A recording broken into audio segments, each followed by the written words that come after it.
Welcome to Not Milk Never Milk. Subscribe if you're lactose intolerant.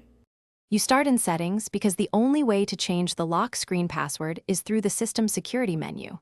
First, open Settings and tap Security and Privacy, then select Lock Screen and Password or Screen Lock. Once there, the phone will ask for your current PIN, pattern, or password to authorize changes. Enter it now.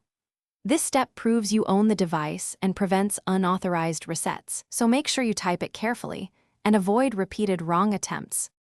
Now you choose the new credential type and configure details.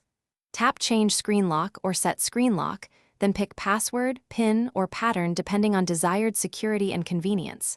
Enter the new credential when prompted, and then confirm by retyping it.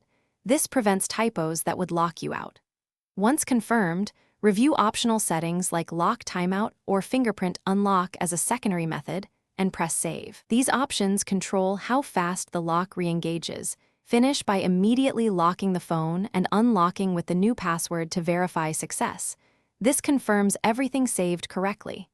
If the device rejects the new credential, repeat the change process to ensure matching entries. If you forget your current password before changing it, you generally must perform a factory reset to regain access, so backup data first. Once done, re-enable your preferred unlocking options like fingerprint or face unlock to restore everyday convenience while keeping the new password as the primary security. Thanks for watching. If this was helpful, leave a like and consider subscribing. See you next time.